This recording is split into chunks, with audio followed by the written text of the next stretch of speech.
JD in the Duffle Bag podcast, yeah, let me tell you something. I'm not even going to lie to you. Like, I'm happy about this one.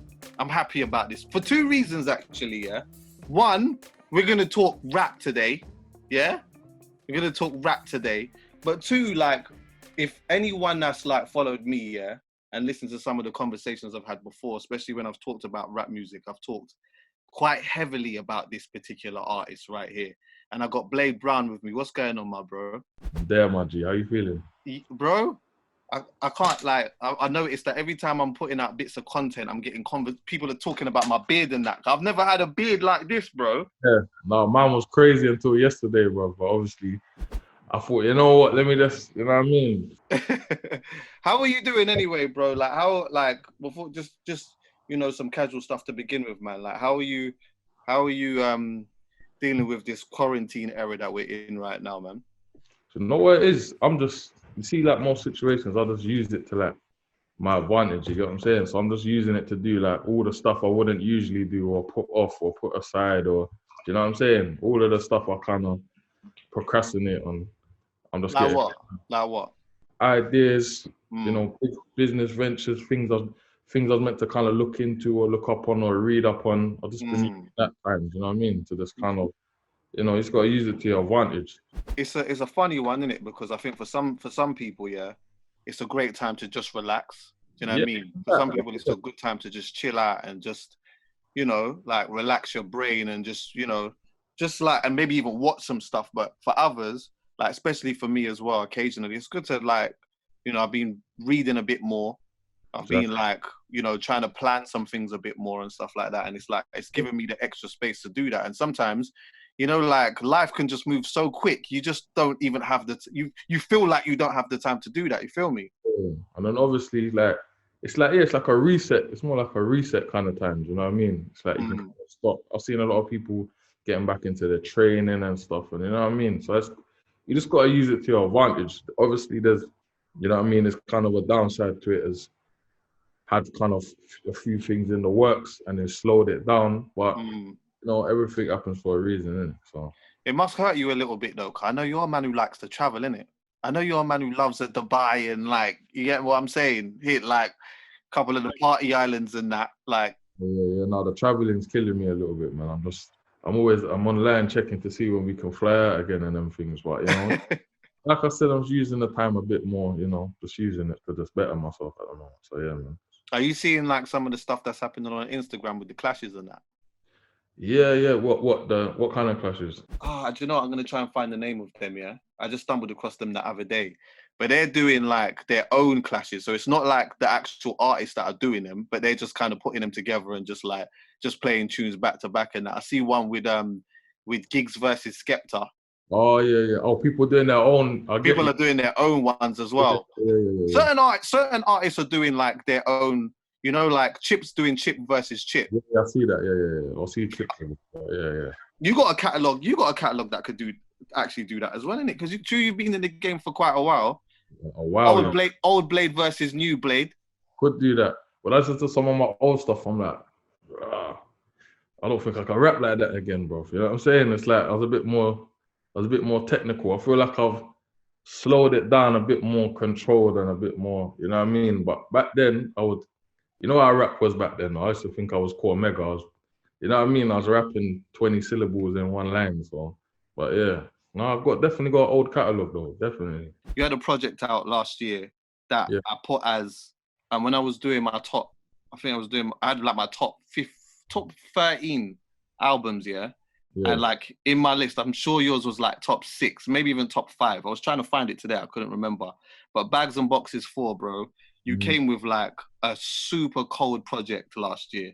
And I know that it's like a part of a series of what you've been doing with Bags and Boxes 4, yeah?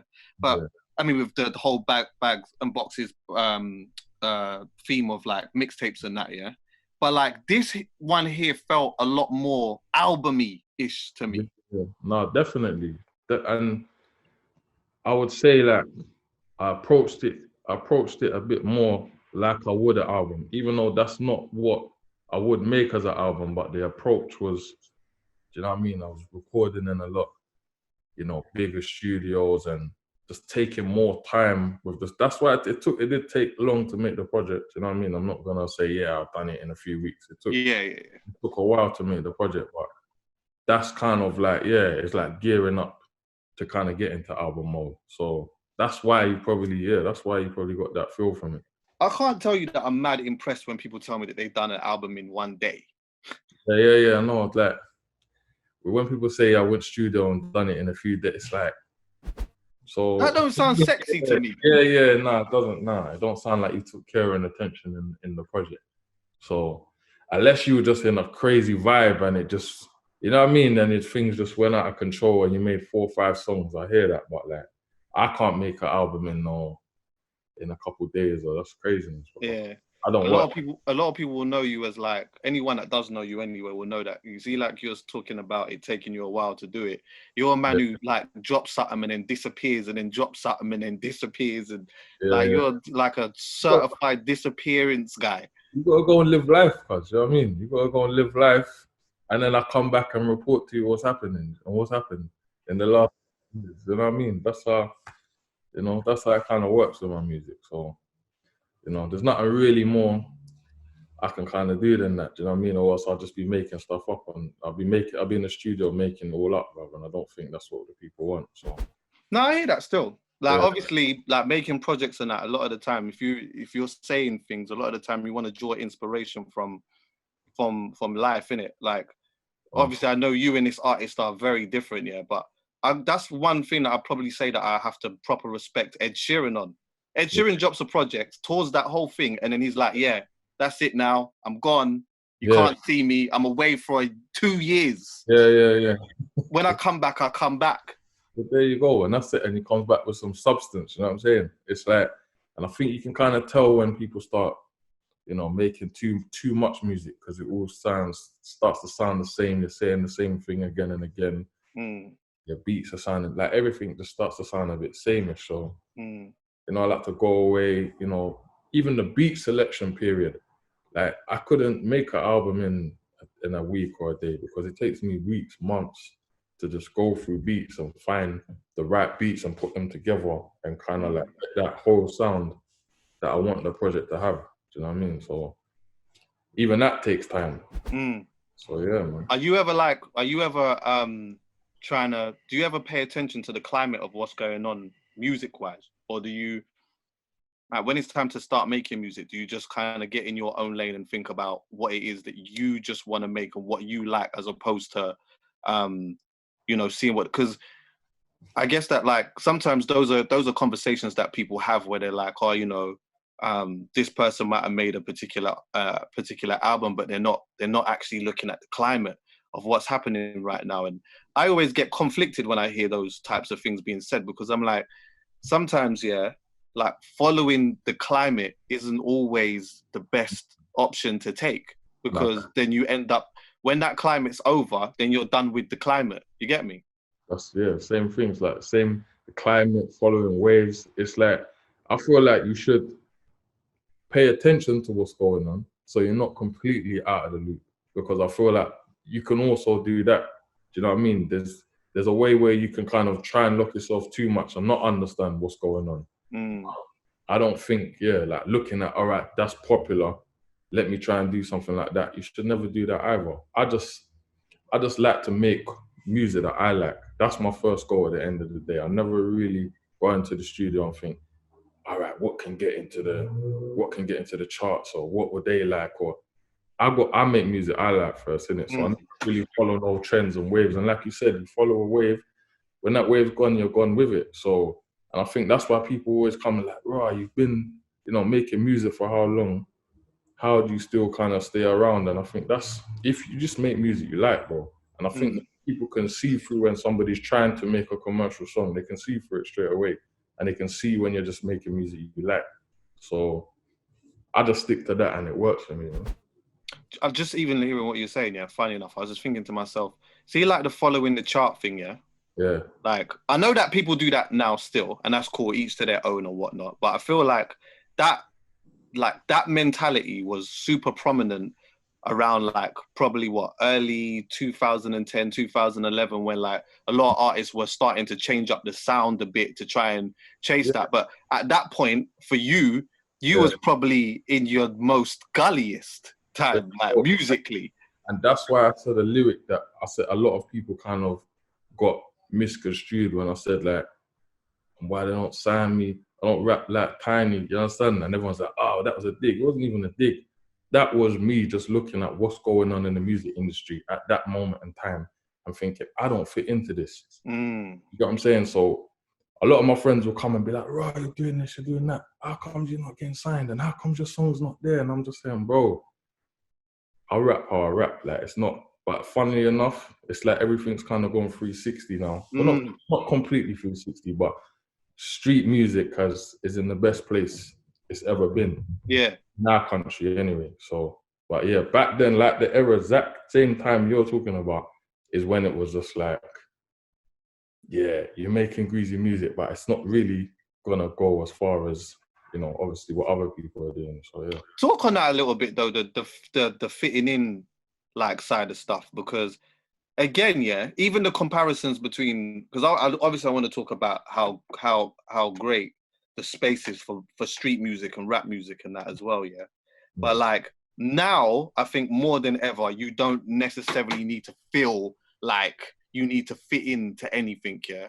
But they're like big and serious, yeah. There was actually a moment where it was like if you didn't fit in, you was almost made to feel a certain way. Do you get what I'm saying? Going on still, but it's like the people that try to fit in, where are they now? You know what I'm saying, bro? Like, where are they now, bro? Trying to fit in is like, what are you trying to fit into, bro? A trend. Trends can't go. Do you get what I'm saying? So just be yourself, man. That's all. What would you say has been like your favorite era of UK rap music, that time period? My favorite era, I would have to say, would probably, for UK rap, would probably have to be like, yeah, like, I don't even want to sound too old, you know what I mean? Like, but like I'll say like the 06, 07, 08, 09, that kind of period of rap. For me, there was no space for anybody who wasn't good at rapping. There was like, if you couldn't rap, you couldn't exist. And if man was doing like a CV and doing background checks on the name and clearing, you couldn't survive. It was an era of man, real spitters, bro. Like, do you understand? Still to this day, but because of the way the internet is now, anyway, it's like anybody can kind of jump in this thing and make up a history for themselves. And if they've got the right things going on in their videos, then they can get some views and some airtime. Where back then, there was none of that. It was just straight bars, bro. And I'm going to be honest, though. Yeah. There was some rap, like, it's funny to me, yeah? There were some rappers that were, in my opinion, in that period of time, that definitely wasn't good. But I feel the difference with... So, do you know what let that in? Channel U let that in. Channel U let in quite a lot of, like, from when you could just pay to be on TV, that's when it kind of brought that, all right, now anybody can rap thing. You know what I mean? Yeah. Not everybody was. You're right. Not everybody was great still.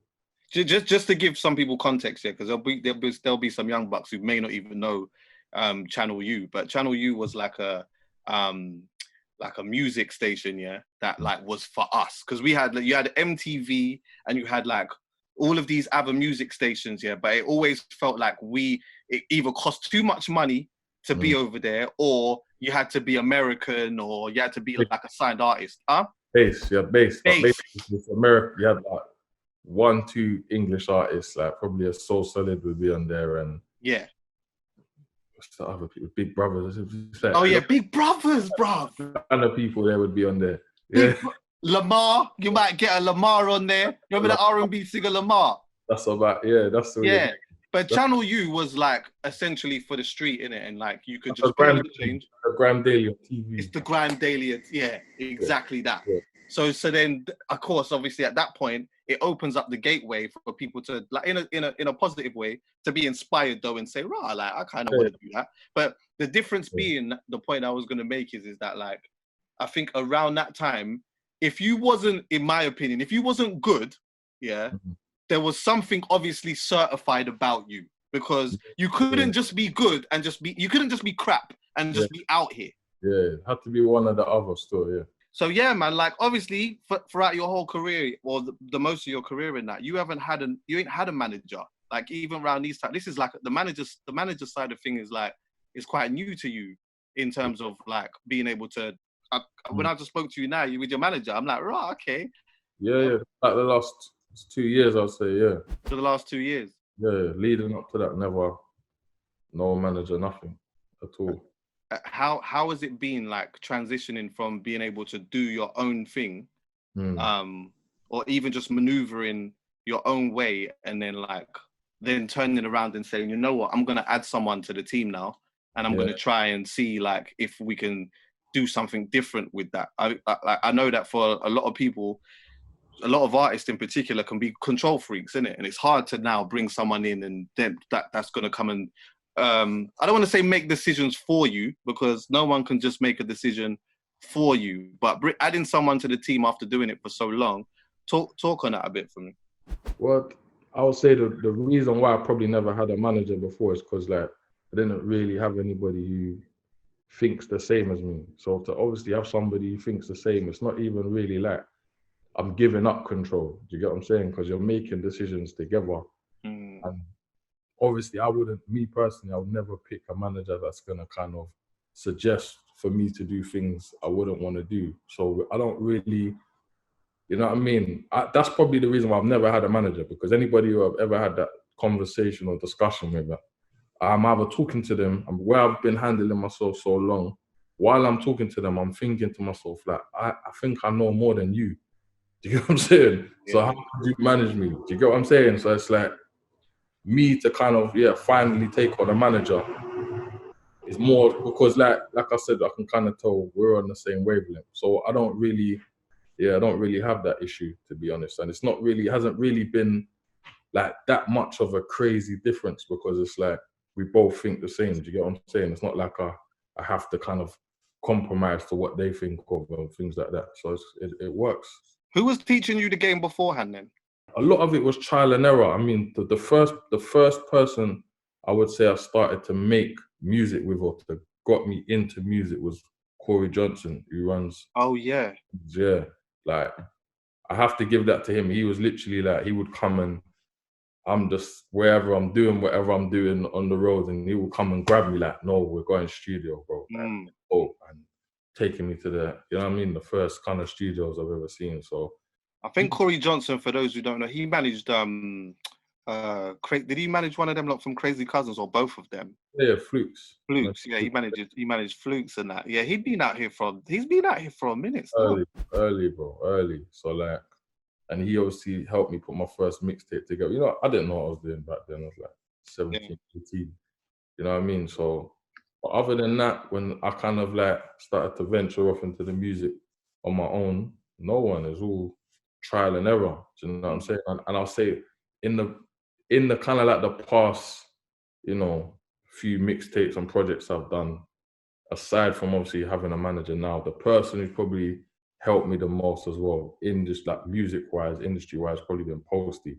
He's probably been like the closest thing I've had to somebody helping my career. Do you know what I'm saying? But other than that, it's all trial and error by myself. Big up Posty. When we was talking about, like, earlier, just you know, the early eras of UK rap music and that, and like even just following the career of yourself, we're in the best space that it's ever been in, and I still feel like there's a lot more gears to go, but you know, there was a big period where a lot of artists like yourself weren't able to go and do shows and do nothing. Like, you weren't able to go and make anything for yourself out of the music that you was making. Talk on that a little bit. Yeah, shows wise, have you just recently been allowed to do shows now, kind of like the last 2 years, like? Nah, do you know what? I have been doing shows, but what's kind of happened is like when I'm kind of trying to put on my own events, like my shows, my tours, that's when I've been kind of getting problems and stuff. Do you know what I mean? So it's like, I think funnily enough, the first tour that I tried to like put together was me and my manager now, me and Gov. And that was before he was managing me. That was when he was just like putting on events and stuff. So it's like that whole experience, like trying to like, we was funding it ourselves, finding the venues, paying the venues, getting the artists and stuff like that. And the fight that we got was just like, it almost make you want to stop making music, bro. Yeah, I was gonna say that, like, because obviously, I actually thought one of the reasons why you would like dip in and dip out of this music thing was maybe partly to do with being demotivated, and then finding the motivation to come back and then do it again, and then being demotivated again. Do you understand what I'm saying? Like, that's probably happened somewhere. That hasn't, that like, I just like making music, innit? So it's like, it's not really like I need everybody to be praising me and I need my songs at the top of the charts to be satisfied. Just as long as people connect, like even as little things as people coming up to me in the street saying, "Raw, your music's changed my life," or "I've made this much money to your music," and where you changed. Like even people say like, I'm doing my uni work and just listening to, I know it's not the same thing, but your music's motivated me to want to do better in life. So hearing stuff like that would keep you going. But I'll be lying if I was saying some of the facts that I've got from the industry wouldn't make you just think, like, I'm not on it. Yeah, this is long, bro. I've got other things doing. I've got businesses running. I've got this, like, do you know what I mean? But then because I go back to what the original reason why I started making music, the love of making music, will always kind of bring you back. Do you know what I'm saying? Fam, if you love something, yeah, if you love something enough, you would like. I feel like that's for me anyway. I can always sometimes tell when someone's doing this for the quick buck, or whether this is something that they have a genuine love for. Because at the first obstacle, people would have just been out of it. And I had a conversation time ago actually with JME, yeah. Yeah. He was saying, like, we was talking about gigs. Yeah. He was like, at what obstacle would most people have just said, I ain't even doing it anymore? Yeah. You know what I'm saying? Because there was all these obstacles that kept just getting, like, he'd do one thing, obstacle, do another thing, obstacle, do another thing, for years. Can I be honest as well? Because obviously, like, I feel like I was making music, but I feel like when I first kind of like started to really like names getting out there is when we made Hollow Man Blade, me and Gigs.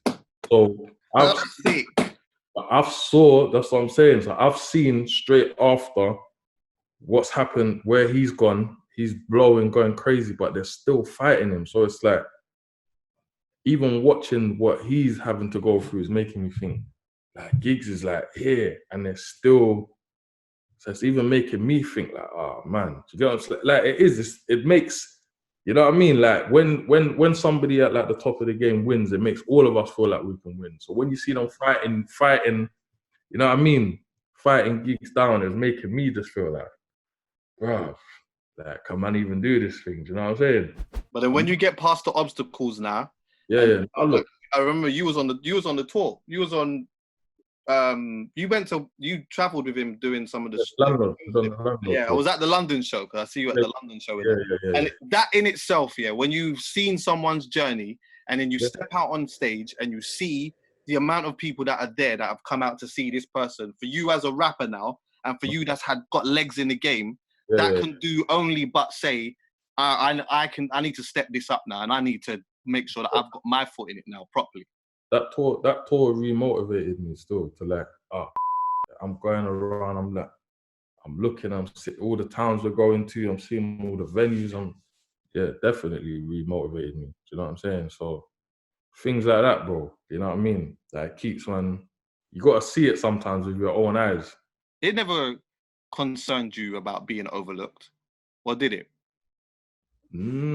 Sometimes, but like, where I've got like, it's like what I'm saying, when you've got like the core kind of fan base, and like I keep saying, the people that that will message you, stop you, and talk to you and speak to you. Like, I know. Do you know what I'm saying? Like, I know. All right, cool. What I'm doing is being, do you know what I mean? People do get it. Do you get what I'm saying? And sometimes that's enough. That's enough. Do you know what I'm saying? And a lot of people, you see what I'm saying? This game, you can kind of like, you know what I mean? You can have your rush, you can have your moment, and then you'll never get back to there again. Do you know what I'm saying? Whereas I've never looked like I'm trying to blow. I've never looked like I'm trying to eat off of this. You know what I'm saying? Like, I'm just making music, bro. Take it how you want it. And I feel like that's how I've been able to just survive. You know what I mean? Not even survive, I'm here, but a lot of people... Bro, you've done more than surviving still. Yeah, but you know what I'm saying though? Like, there's a lot of people from like I was saying, me and Giggs' generation, like, they're not, I don't know where they are, do you know what I'm saying? So it's not, you can't, it's to stay around for that long, it's not so easy. When that album dropped, I wish I would have caught you as well around that album dropping, because there was so much things to discuss around that time. But one of the things that I was proper happy about to see on your album, particularly, was like, you had one of my favorite Young Bucks on there, which is Nux. You know, I talk a lot. Cold. Nux is one of the coldest, bro. Like, seriously. And Harrods, I think I've probably listened to Harrods. No word of a lie. If I had to put a number on it, like, I'm talking I've like gone from one side of London, to east to west, just listening to that tune on its ones, bro, in isolation.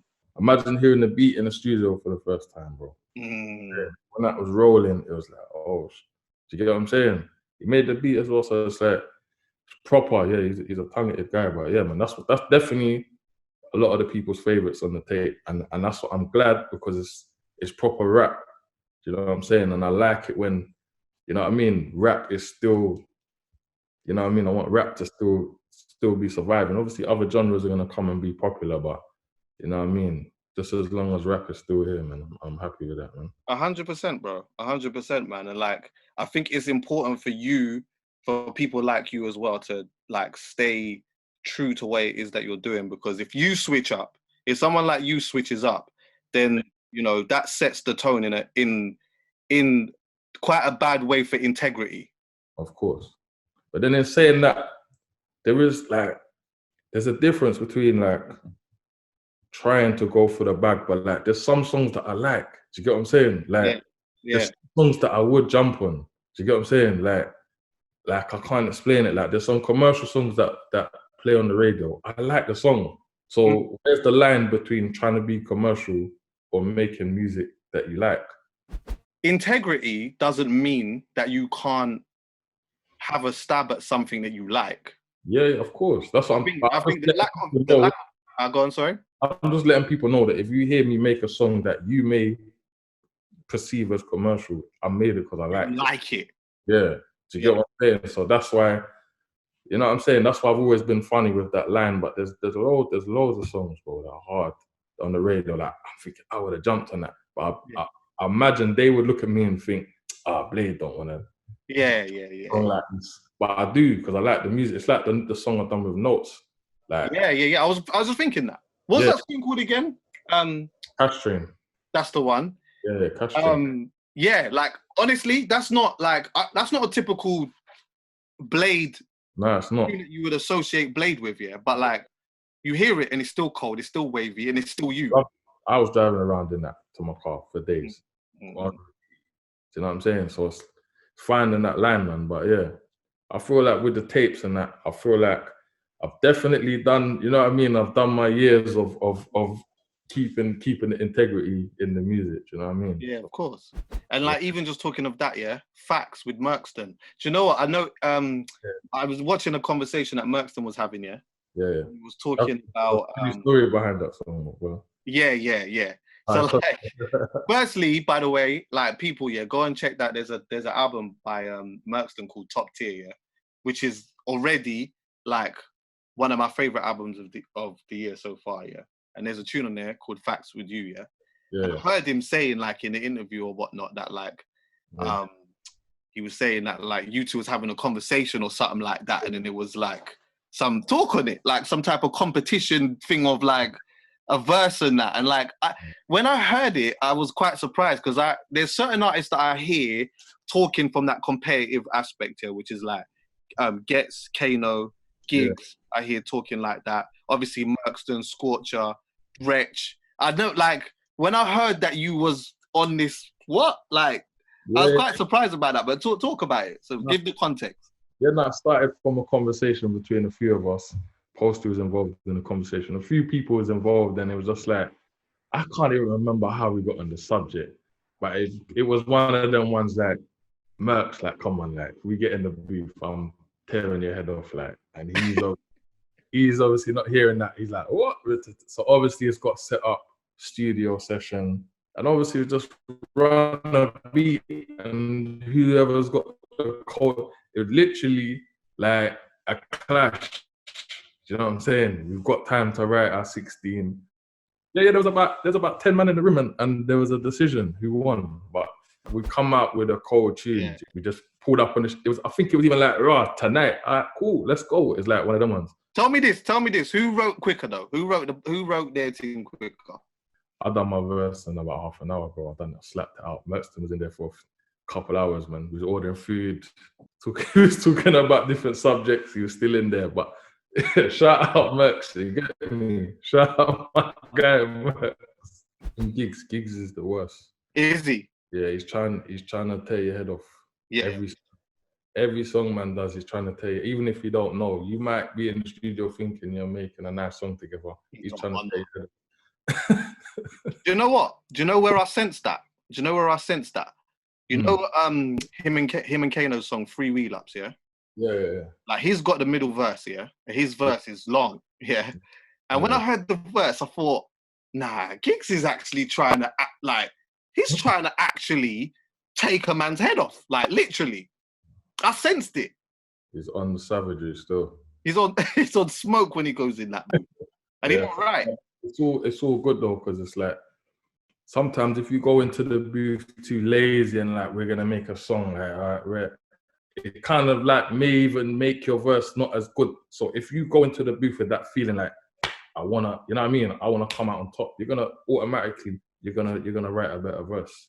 Having that mentality of like competition of taking people's heads off and like trying to have the best verse and that can contribute to looking back at this time and being like, rah, it was actually kind of cold because there was that that competitive nature that you lot had within you that then produced extra cold bars. Do you get what I'm saying?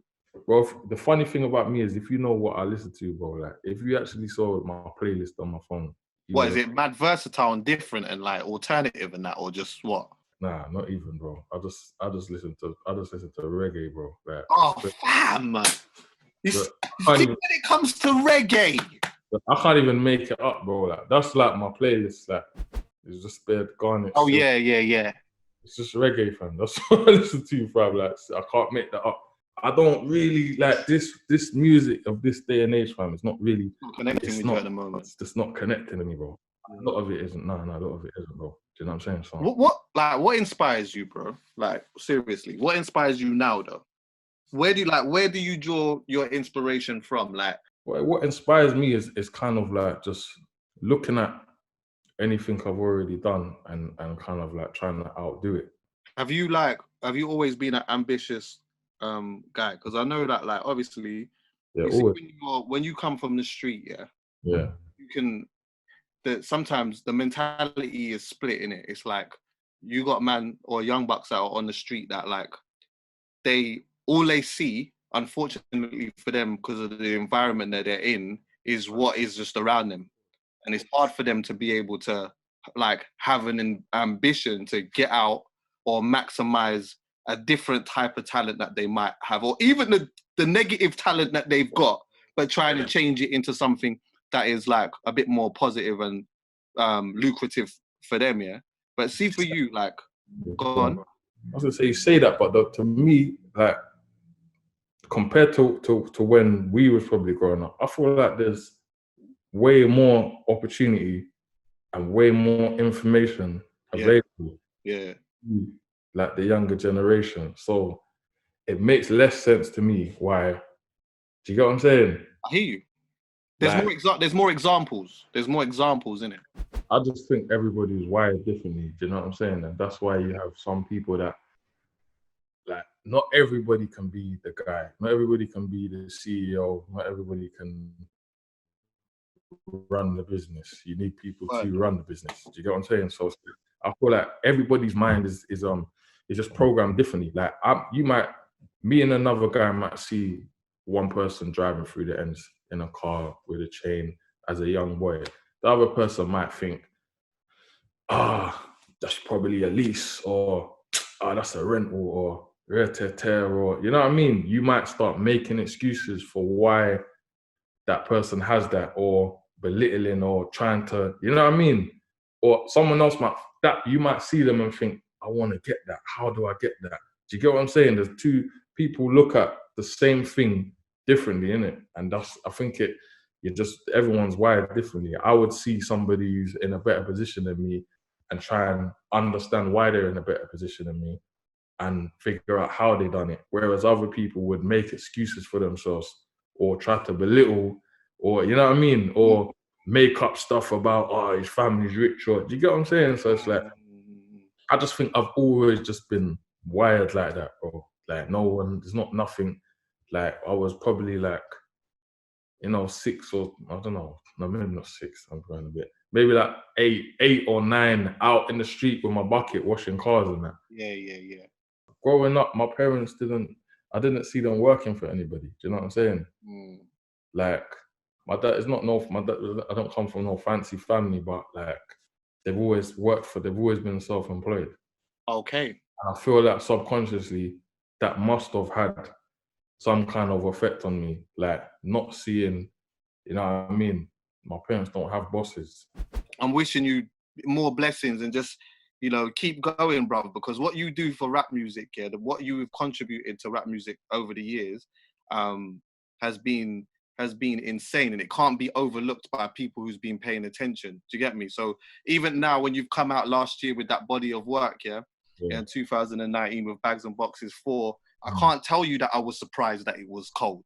Because I know and I've seen the ability. So it was good that you were have able to, have some continuity with that. You get what I'm saying? So yeah, man, blessings to you every time, my brother.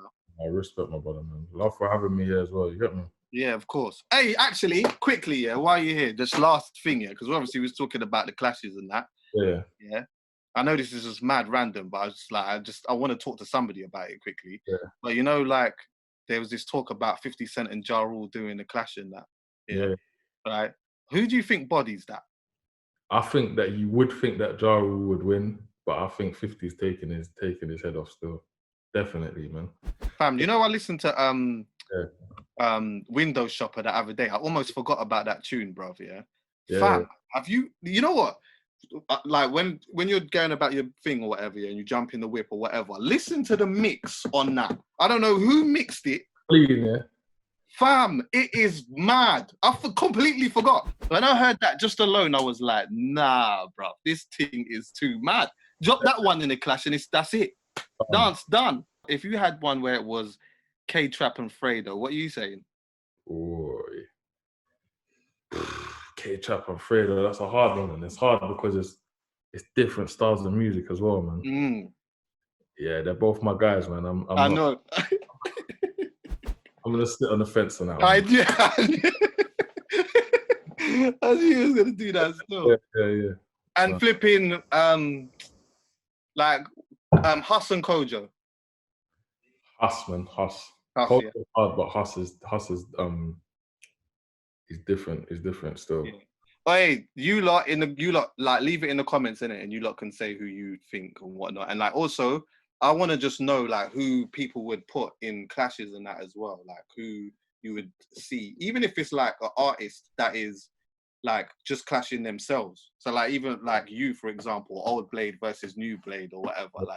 I'd like to see those type of things, even from a fan perspective. You could do it yourself, but it'd be good to see a fan that was all right, cool, I'm a fan. I know the catalog. Let me do it. Put this one against that. Do you know what I mean? I'd love to see that still. Yes, Blade. Yeah. Blessings every time. JD and the Duffle Bad podcast, yeah?